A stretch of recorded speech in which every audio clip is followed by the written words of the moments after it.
देवीची निर्मिती कशी झाली असेल असा जर आपण शोध घेण्याचा प्रयत्न केला, किंवा महिषासूर म्हणजे कोण, त्याचा वध कसा झाला, तो कोणी केला, एकूणच देवदेवतांच्या आणि राक्षसांच्या असुरांच्या ज्या कथा आहेत त्या अनेकदा चमत्कारातून, अंगाच्या मळातून, कानाच्या मळातून निर्माण झालेल्या आहेत आणि आज त्या आपल्या बुद्धिवादाला मात्र न पटणाऱ्या आहेत.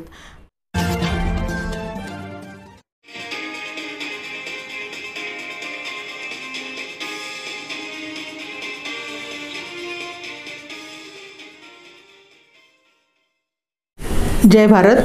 मी ॲडव्होकेट शैलजा मोळक आपल्या जागृती न्यूज चॅनलच्या ज्ञानशैली या प्रबोधन सदरामध्ये पुन्हा एकदा आपलं सर्वांचं स्वागत करते. 4-5 दिवसांनी आपला नवरात्रोत्सव सुरू होत आहे. त्यानिमित्त मी नवरात्रीच्या सर्वांना शुभेच्छा देते. जसं की आपण मागील आठवड्यात बोललो होतो की वर्षभर आपले सगळे सण समारंभ सुरूच असतात. ते का व कसे निर्माण झाले ही त्यावेळची काळाची, ऋतुमानाची, परिस्थितीनुसार काही निर्मिती झालेल्या आहेत हे आपण वेळोवेळी बोललेलो आहोत. आणि पुढं त्याचं शास्त्र, परंपरा, संस्कृती याच्यात समावेश होत गेलेला आहे. आता घटस्थापना ह्याविषयी जर बोलायचं म्हटलं तर हा आहे सृजन निर्मितीचा, नवनिर्मितीचा आणि सर्जनशीलतेचा एक उत्सव. वास्तविक हा कृषी संस्कृतीशी जोडलेला आहे आणि भूमी आणि माता या दोघींच्या सर्जनशीलतेविषयी कृतज्ञता व्यक्त करण्याचा हा एक सण आपण सर्व विशेष करून महिला साजरा करतो. अलीकडच्या काळामध्ये पुरुषही हे उपास धरताना आपल्याला दिसतात. आणि देवीचं म्हणजे देवीचे वास्तविक वर्षभरात जर पाहिलं आपण तर 2 उत्सव साजरे केले जातात. एक चैत्र महिन्यामध्ये एक देवीचा उत्सव साजरा केला जातो, दुसरा अश्विन महिन्यामध्ये केला जातो. आणि ह्या मात्र घटस्थापना करण्याचा उद्देश हा शेतीचा शोध स्त्रियांनी लावलेला आहे आणि ह्या दृष्टीने शेतकऱ्यांविषयी आदर व्यक्त करणारा आणि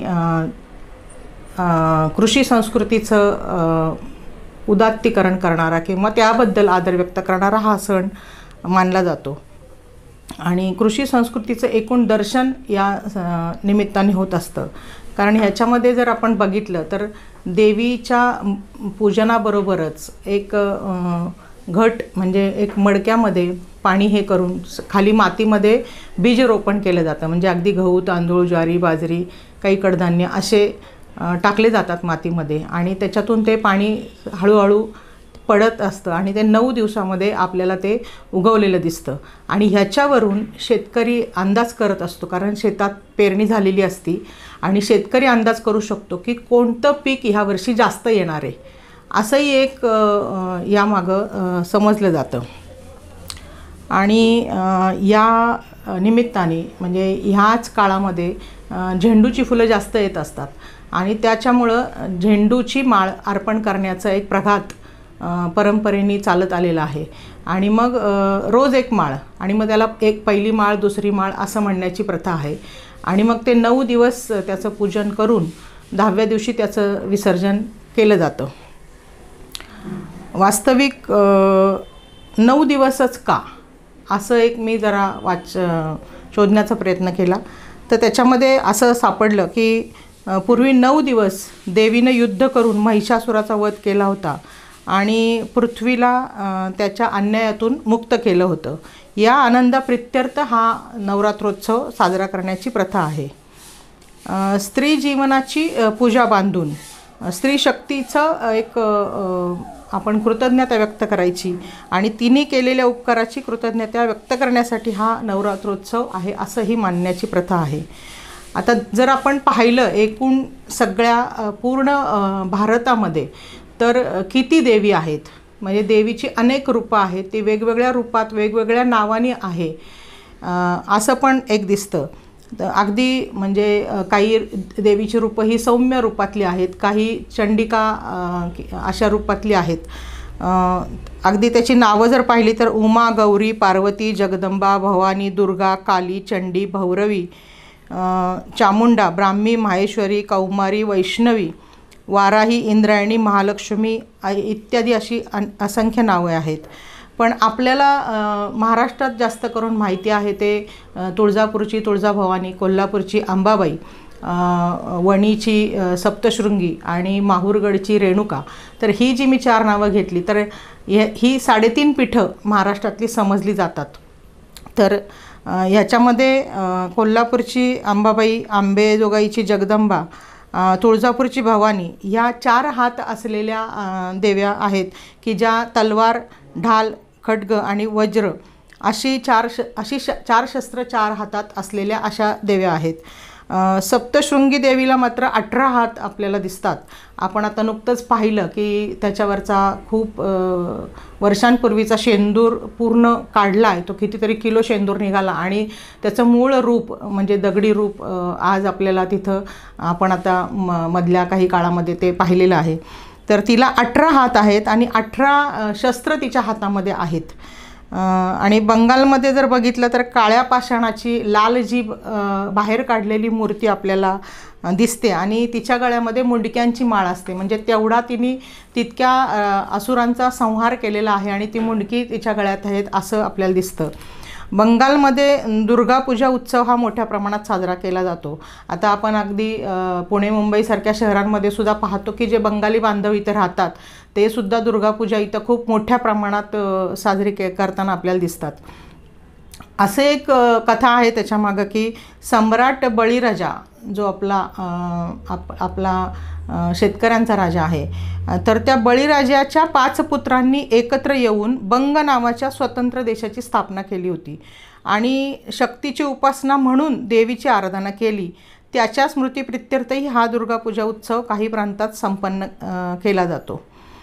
आता आणखीन एक ह्याच्यामध्ये आहे की जरी आपण देवीचं एक शक्तिरूप किंवा म्हणजे तिचं आदर व्यक्त करतोय, परंतु ह्या एकूणच आपण सगळ्या देवांविषयी जेव्हा बोलताना तर देवीची निर्मिती कशी झाली असेल असा जर आपण शोध घेण्याचा प्रयत्न केला किंवा महिषासूर म्हणजे कोण, त्याचा वध कसा झाला, तो कोणी केला, आता ह्याच्या कथेत मी मुद्दामच जात नाही आहे. कारण एकूणच देवदेवतांच्या आणि राक्षसांच्या असुरांच्या ज्या कथा आहेत त्या अनेकदा चमत्कारातून, अंगाच्या मळातून, कानाच्या मळातून निर्माण झालेल्या आहेत आणि आज त्या आपल्या बुद्धिवादाला मात्र न पटणाऱ्या आहेत. पण या निमित्ताने आपण त्याच्या जरी खोलात नाही गेलो तरी परंतु त्या निमित्ताने काही माहिती मात्र आपण घ्यावी असं मला वाटलं, म्हणून मी आज हा विषय निवडलेला आहे. आता अजून एक त्याच्यामध्ये आहे की देवीची 51 पीठं ही मानली जातात. तर ही सुद्धा कशी निर्माण झाली तर दक्षकन्या सती नावाची एक महिला होती. तर तिने शिवनिंदा सहन न झाल्यामुळे, शिवनिंदा म्हणजे शंकराची निंदा, सहन न झाल्याने देहत्याग केला आणि भगवान शंकराने आपल्या पत्नीच्या देहाची, म्हणजे दक्षकन्या सती ही शंकराची पत्नी आहे असं माझ्या वाचनात आलं. आपल्याला हे म्हणजे कदाचित कोणाला माहीत असेल नसेल. तर आपल्या पत्नीच्या देहाची विटंबना होऊ नये म्हणून या पवित्र देहाचे त्यांनी तुकडे केले आणि हे तुकडे पृथ्वीवर टाकले आणि हे पृथ्वीवर पडलेले तुकडे ज्या ठिकाणी पडले त्या सर्व ठिकाणी देवीची स्वयंभू स्थाने निर्माण झाली अशी आख्यायिका आहे. त्यालाच पुढे शक्तिपीठ असे समजलं जाऊ लागले. आता आपल्याला कदाचित हे कोणाला हास्यास्पद वाटण्याची शक्यता आहे, पण हा माझ्या वाचनात आलेला प्राचीन इतिहास आहे म्हणून मी तो सांगते. आणि याशिवाय कित्येक ठिकाणी देवीची मंदिरे आणि तिथल्या आख्यायिका, काही आपण त्याला मिथक म्हणतो, काही आख्यायिका म्हणतो, ह्या वेगवेगळ्या आहेत. परंतु तरीही म्हणजे या काळामध्ये महिला आणि पुरुष खूप मोठ्या प्रमाणात देवीची उपासना म्हणून उपास धरतात आणि एक आनंदोत्सव वेगळ्या पद्धतीने साजरा केला जातो. तर याच्यामध्ये जर पाहिलं आपण तर गुजराती लोक गरबा किंवा रास दांडिया हे नृत्य करतात. आता महाराष्ट्रीयन लोकसुद्धा त्याच्याकडं खूप मोठ्या प्रमाणात वळलेलं आपल्याला दिसतात. परंतु मुख्यत्वे करून महाराष्ट्रीय लोक भोंडला, हदगा ललित, कीर्तन, भजन, पूजन, गोंधळ आणि महाआरत्या इत्यादी उपक्रमांनी सुरुवातीच्या काळामध्ये मोठ्या प्रमाणात हा उत्सव साजरा करत होते.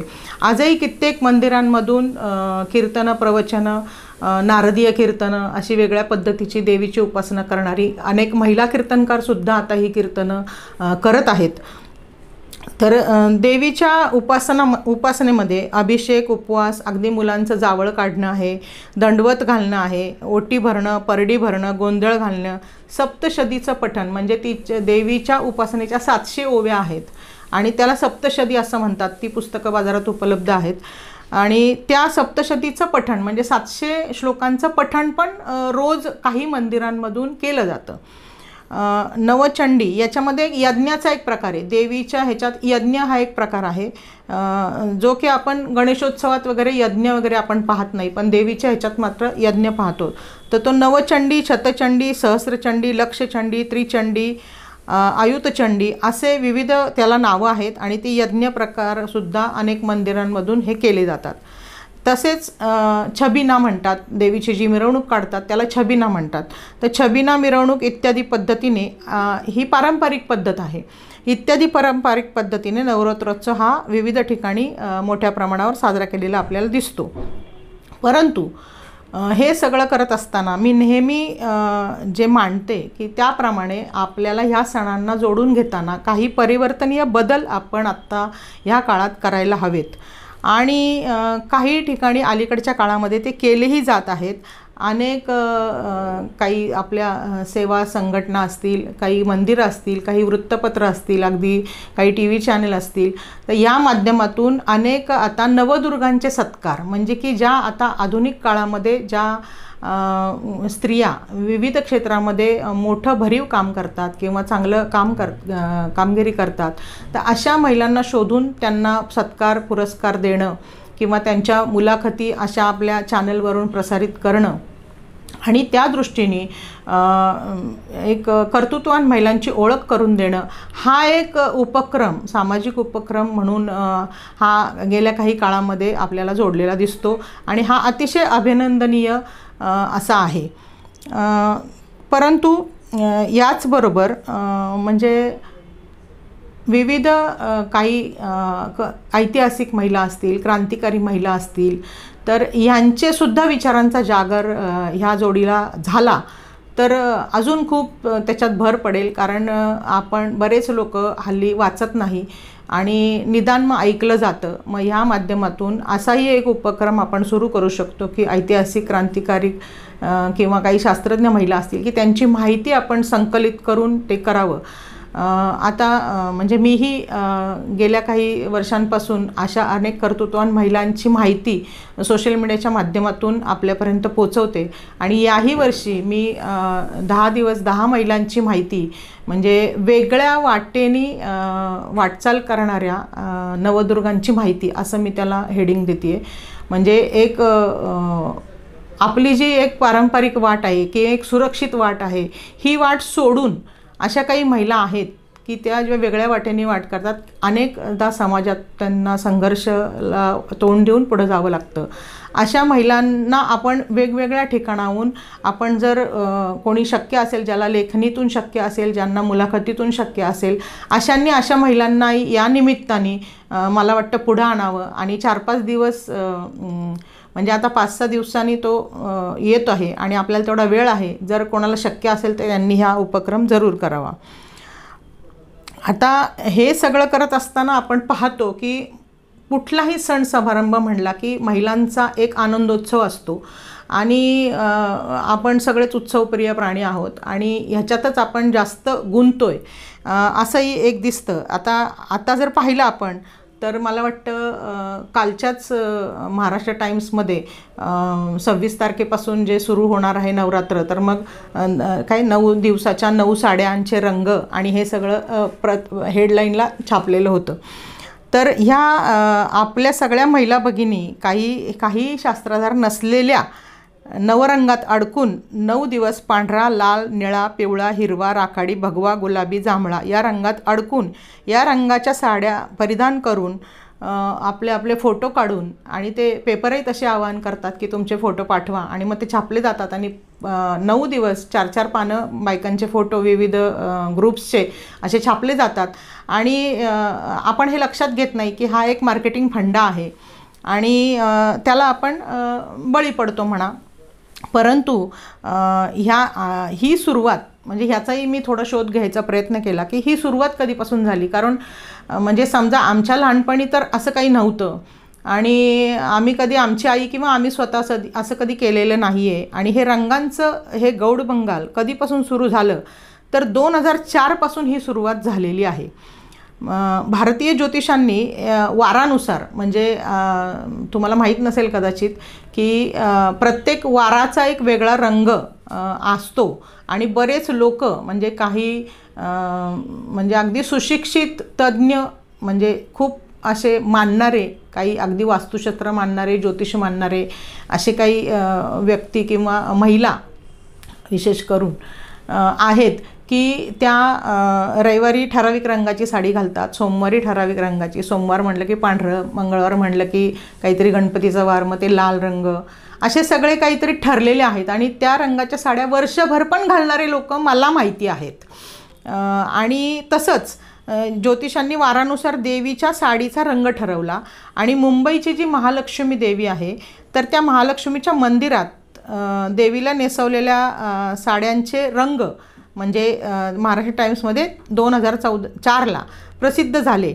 आणि त्या वर्षीपासून दरवर्षी म्हणजे सगळ्या पेपरमध्ये आल्यामुळं सगळ्या महिलांनी ते उचलून धरलं. आणि मग ते त्या वर्षीपासून आजपर्यंत हे सतत सुरू आहे. म्हणजे दररोजचा एक रंग आणि एक बाईचं त्या साडीतलं चित्र असं येत असतं, आणि उद्याचा रंग असं आदल्या दिवशी येत असतं, उद्याचा रंग. मग तो आम्हाला माहिती नाही आहे समजा, पण तो आम्हाला माहिती होतो. आणि मग आमच्याकडे असली साडी तर आम्ही नेसतो, आणि नसली तर मग ती अगदी खरेदी पण करून ती नेसली जाते, आटापिटा करून सगळं ते केलं जातं. आता ह्याच्यामध्ये आणखीन एक गोष्ट मला सापडली की म्हणजे सर्वप्रथम ही जी रंगाची संकल्पना आहे ती 1818मध्ये पेशवाईच्या काळातसुद्धा अस्तित्वात होती असं सांगितलं जातं. म्हणजे पेशवे काळातसुद्धा नवरात्रोत्सव जेव्हा साजरा होत होता त्यावेळेससुद्धा ह्या रंगाच्या साड्या ह्या घातल्या जात होत्या. पण मधल्या काही काळामध्ये ते कदाचित कोणाला माहीत नसेल, आणि जेव्हा कधी माहिती झालं किंवा ते पुढं आलं, अनेक गोष्टी ह्या कशा आत्ता परंपरा होतात, आत्ता ते परंपरा होतात, पण ही सुरू झालेली असती 5-10 वर्षापूर्वी, आणि मग ती आपण परंपरा म्हणून, आणि मग नाही असं छान किंवा योग्य असं समजून आपण त्याच्यात ते गुंतत जातो. दुसरं म्हणजे आणखीन एक आपल्या सगळ्या महिला आणखीन एक उपक्रम करतात. आता तुम्ही म्हणताल की हे का सांगताय, की कारण त्याच्यात आनंद मिळतो महिलांना म्हणून करतात. मला त्याच्यात माझा काही आक्षेप नाही आहे, परंतु आपण किती वेळ त्याच्यात घालवतो. कारण उपवास असतो. आता नोकरदार महिलांची गोष्ट वेगळी, नोकरदार महिलासुद्धा नटून थटून सगळ्या ऑफिसला हजर असतात, तो प्रश्न वेगळा. परंतु ज्या गृहिणी महिला असतात तर त्या ज्यांना 9 दिवसाचे उपवास असतात तर त्या 9 दिवस प्रत्येकीच्या घरी त्यांचा जो ग्रुप असतो मैत्रिणींचा तो उपवासाच्या फराळाला आमंत्रण दिलेलं असतं, आणि एकत्र फराळ करण्याची पण एक प्रथा म्हणा किंवा टूम म्हणा ही आपल्या मैत्रिणींनी काढलेली आहे. आणि अशा पद्धतीने एकत्र गेट टुगेदर होतं असं समजलं जातं. तो आनंदोत्सव साजरा केला, त्याच्यात गप्पा टप्पा होत असतील नक्कीच, म्हणजे त्याच्याबद्दल मला आक्षेप नाही. पण काय एक परंपरा म्हणून पुढे सुरू होतं, आणि ते कशा होतात याबद्दल मला बोलायचं होतं. परंतु आपले सण समारंभ साजरे करताना नवे आयाम देणं ही आज काळाची गरज आहे, हे मी पुन्हा मांडत आहे. वास्तविक आपण जर पाहिलं तर भोंडला ही खरं तर महाराष्ट्राची पारंपरिक संस्कृती आहे आणि ती परंपरा आहे. आणि विशेषतः पश्चिम महाराष्ट्र आणि कोकणामध्ये हा भोंडला सण साजरा पहिल्यापासून होतो आहे. म्हणजे हे हत्ती नक्षत्र असतं, आणि हत्ती नक्षत्र असल्यामुळं हत्तीचं पूजन करून, हत्ती हे संस्कृतीचं प्रतीक मानलेलं आहे, आणि त्यामुळं हत्तीचं पूजन करून त्याच्या भोवती फेर धरून बायका ती भोंडल्याची गाणी म्हणतात. आणि मनोरंजनाचं साधन, भोंडला हा महिलांचा विरंगुळा होता, मनोरंजनाचं साधन होतं. आणि मला आठवतं आहे की आमच्या लहानपणीसुद्धा आम्ही गावभर म्हणजे मैत्रिणींच्या घरी भोंडला करत फिरायचो 3-3, 4-4 तास. आणि मग ते भोंडला, मग खिरापत ओळखायची, मग खिरापत ओळखल्यानंतर ती वाटायची, असा सगळा तो आनंदोत्सव साजरा होता. परंतु गेल्या काही वर्षांमध्ये आपण जर पाहिलं तर भोंडला हे प्रमाण कमी होत चाललेलं आहे. खूप क्वचित ठिकाणी आपल्याला भोंडला पाहायला मिळतो. भोंडल्याची गाणीसुद्धा आज विस्मरणात चाललेली आहेत. वास्तविक लोकसाहित्याचा जर विचार केला आपण तर आपल्याला माहिती असेल डॉक्टर सरोजिनी बाबर यांनी लोकसाहित्याचं खूप प्रचंड काम करून ठेवलेलं आहे.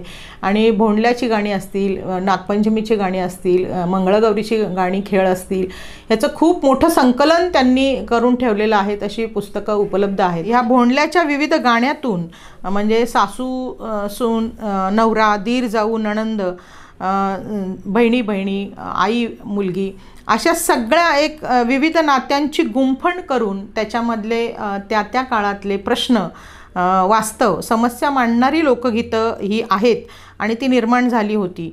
आणि मगाशी म्हटल्याप्रमाणे डॉक्टर सरोजिनी बाबर, कुमुदिनी पवार, शरदिनी मोहिते अशासारख्या विविध स्त्रियांनी त्याचे संकलन केलेलं आहे. पण त्याचा विसर मात्र आता आपल्याला पडू लागलेला आहे.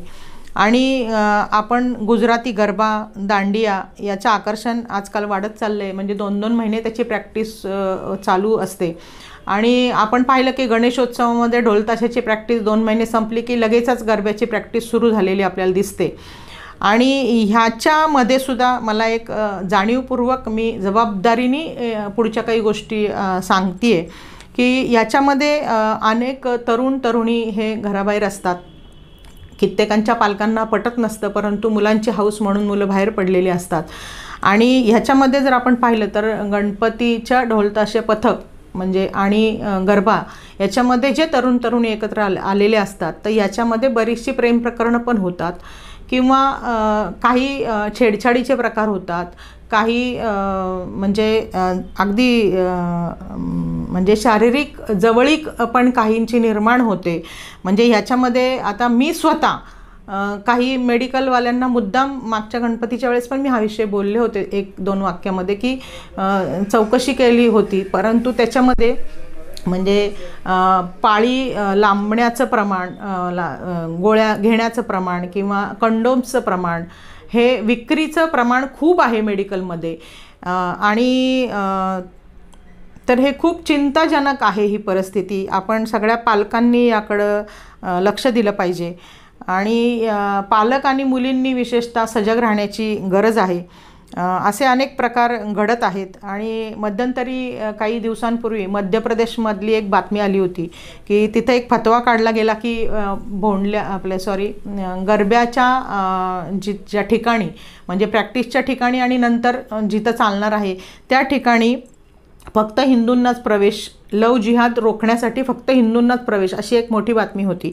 आणि त्याच्यामध्ये म्हणजे त्या ठिकाणी ज्यांना एंट्री दिली जाणार आहे तर त्या मुलींना कुंकू लावून आत घेतलं जाणार आहे असं सुद्धा त्या बातमीमध्ये होतं. तर मला या निमित्ताने असं म्हणावं असं वाटतं की केवळ मुस्लिम मुलेच हे सगळं करतात का छेडछाडीचे प्रकार? हिंदू मुले सर्वच अगदी सुसंस्कारित आहेत का? किंवा मुली आपल्या चुकीचं पाऊल टाकतच नाहीत का? किंवा आपली मुले चुकीची वागतच नाहीत का? या प्रश्नांचा विचार आपण या निमित्ताने सगळ्या पालकांनी करावा असं मला वाटतं. आणि याच्यामध्ये आपण जर पुढे जाऊन बघितलं तर नवरात्र झाल्यानंतरसुद्धा अनेक डॉक्टरसुद्धा सांगतील की गर्भपाताचं प्रमाणसुद्धा जास्ती आहे. हे सुद्धा आपण त्याकडे म्हणजे लक्ष दिलं पाहिजे. आणि हे कसं पालक आणि मुलींनी म्हणजे ज्यांना मुलं आहेत त्या पालकांनीसुद्धा मुलांना वेगळ्या पद्धतीने काउन्सिलिंग करणं, प्रबोधन करणं, त्यांना काही गोष्टी सांगणं हे गरजेचं आहे. आणि काही मुली पौगंडावस्थेत असतात त्या वेळेससुद्धा म्हणजे पालकांनी मुलं आणि मुलींना की धोके कशात आहेत किंवा काय चुकीचं आहे आणि आपल्याला काही चुकीचं आढळलं आपल्या मुलांकडनं तर समजावणं पण आपलं काम आहे. प्रसंगी वेळ प्रसंग पडलाच तर त्यांना काही बंधनं घालणंसुद्धा गरजेचं आहे असं मला एक पालक म्हणून वाटतं.